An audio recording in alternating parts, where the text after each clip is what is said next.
Hello, I'm Anthony St. Pierre, and with help from Johann Pachelbel, I'll help you get started composing a simple fugue. We turn to Johann Pachelbel to show us how to get started writing a fugue by examining fugal expositions he composed as introductions to various Lutheran chorales. In each case, he uses just the opening phrase of the chorale as his fugue subject, sometimes with a bit of rhythmic alteration or elaboration. 3 and sometimes 4 voices participate in each. Once all voices have entered with the tune, we have what is called a fugal exposition. In essence, then, that's what these fugal introductions are. To make sense of our discussion, you'll need to know a little bit about scales, key signatures, intervals, and chord types. So if you've got that under your belt, let's get started. The initial statement of the tune and subsequent statements of it in the tonic key is called the subject. On its heels comes a transposed version of it, the answer. Most subjects begin on Do or Sol. When the subject opens with Do, the answer will start on Sol, and vice versa. The answer is called real if it is an exact transposition of the subject. However, a composer may wish to follow with a tonal answer, one in which there is a sort of foreshortening of one or more intervals in the subject that allow the tune to remain in the tonic key. We'll have more to say about tonal answers later, but right now, let's take a look at the 3-voice Nun komm der Heiden Heiland, where we encounter a real answer.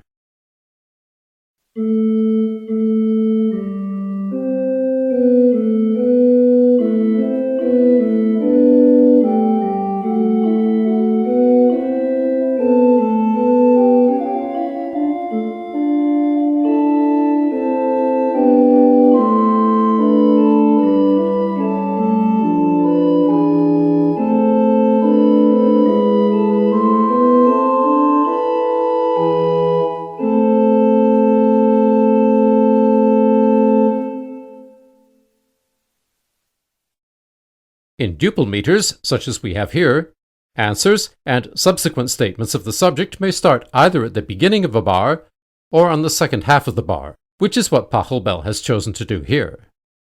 But why did he choose to answer a perfect fifth above the subject instead of a perfect fourth below? In two-part counterpoint, a harmonic perfect fourth implies instability and must be treated as a dissonance. So here, the perfect fourth, formed by the E below A at the answer's entry, although only momentary, is not acceptable.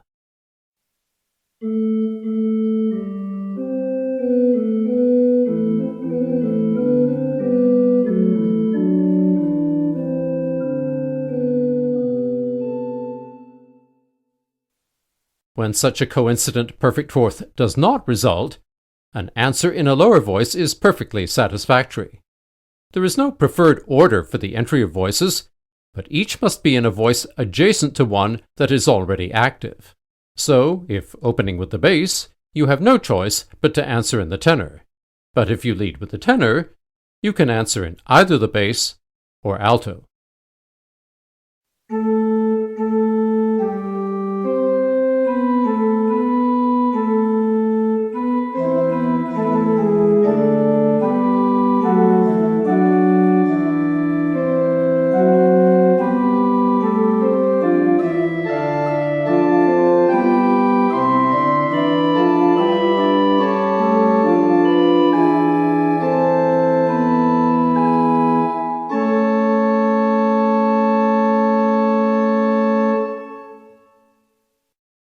At their first appearance, the end of the subject and the beginning of the answer usually overlap, but we do occasionally find instances where the subject stops before the onset of the answer, as is the case here.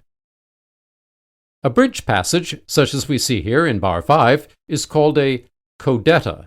It is not always a modulatory passage, but quite often, as we find here, it returns us to the key of the subject. Usually, the tonic is implied at the outset of the subject. Therefore, a real answer will be in the dominant. But if, as in In dir ist Freude, the subject's opening suggests the dominant, A real answer will suggest the subdominant. Of course, a tonal answer would have worked equally well here. Let's listen to both possibilities, also noting the rather unusual unison conjunction of subject and answer.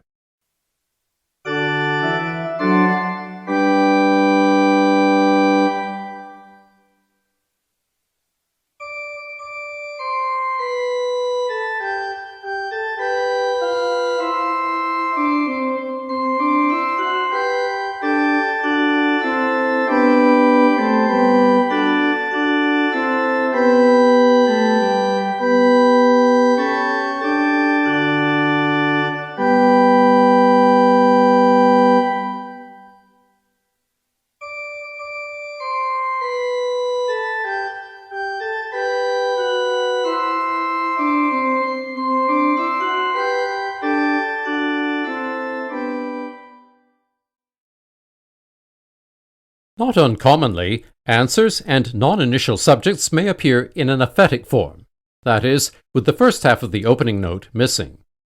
In Vom Himmel hoch, da komm ich her, the quarter note momentum that Pachelbel has established would be lost if the subject entry at bar 9 were to have begun, as initially, with a half note. There is also a cropped initial entry of the answer in bar 2, but in this case, Pachelbel was probably trying to avoid the clash of an A against a B that would have resulted had the answer entered with a half note A on the second half of the bar. We'll hear how these two bars would sound without the cropping, but first we'll hear what Pachelbel actually wrote. Note the symmetrical pattern of entries here. Subject-answer, answer-subject.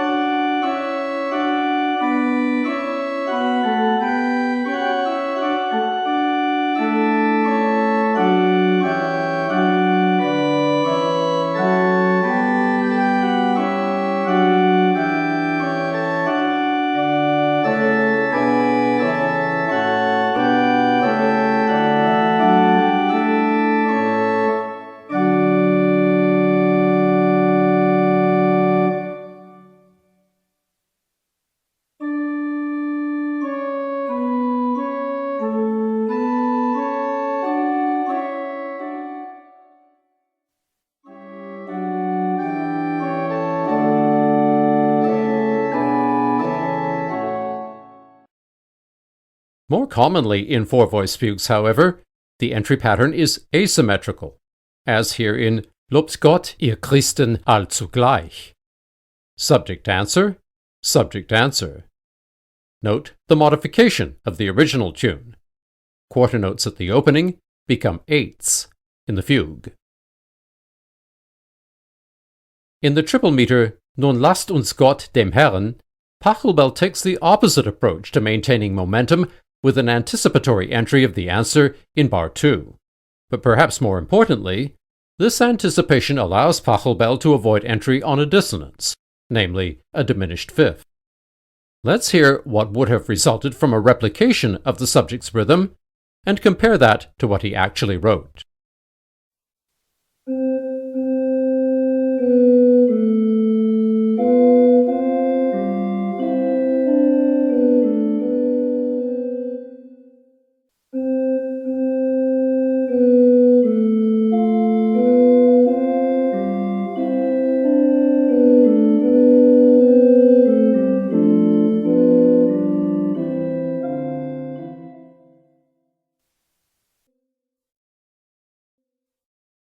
Highly characteristic of Baroque fugues are harmonic suspensions. The tension-release effect they produce imparts a feeling of forward motion. By the time three voices are active, most entries of both subjects and answers occur in the context of a suspension, as we saw, for example, in bar 5 of Nun kommt der Heidenheiland. But suspensions are employed liberally elsewhere as well. Sequence is also liberally applied in fugues, frequently, but not always, to effect modulation. In Christe, du Lamm Gottes, it simply enhances harmonic motion. The lowest voice changes tessitura in bar 7 to produce a reiteration of the subject. But because a three-voice texture is maintained at this point, we might well consider this final statement part of the concluding codetta. Composers are free to modify the tail end of a subject or answer in order to form a satisfactory conjunction with another entry or a codetta, as we see here in bar 4, bars 6 to 7, and bar 9.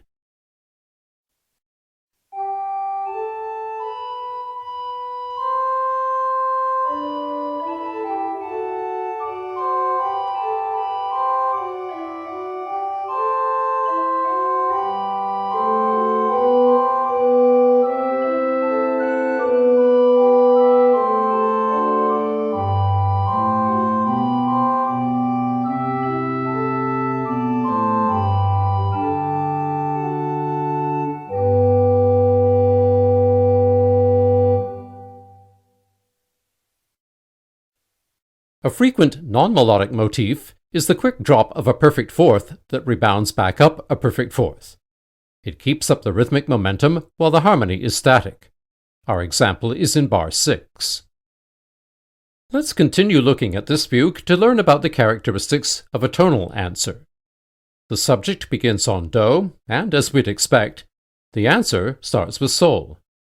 But instead of jumping up a perfect fifth, the answer leaps a perfect fourth, so that no modulation occurs. But thereafter, the overall contours of the subject remain intact. For another example of a tonal answer, here once more is Mit Fried und Freud.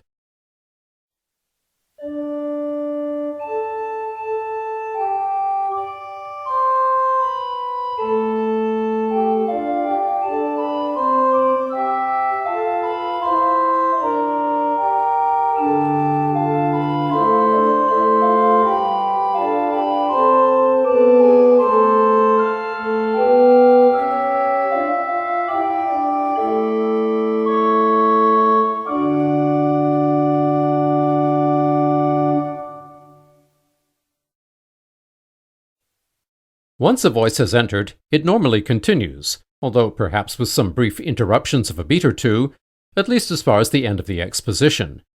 In Nun freut euch, lieben Christen gemein, however, we find an exception. By way of a codetta, Pachelbel stops the middle voice in bar 5 as the top voice adds a flourish leading into the lowest voice's entry in bar 6. The small editorial notes demonstrate how, had he wished, he could have continued the trajectory of the middle voice. We find another exceptional feature in Kyrie Gott Vater in Ewigkeit. Here the subject and answer are presented canonically. This technique, called stretto, is unusual in an initial exposition and is more likely to occur in the middle or at the end of a fugue.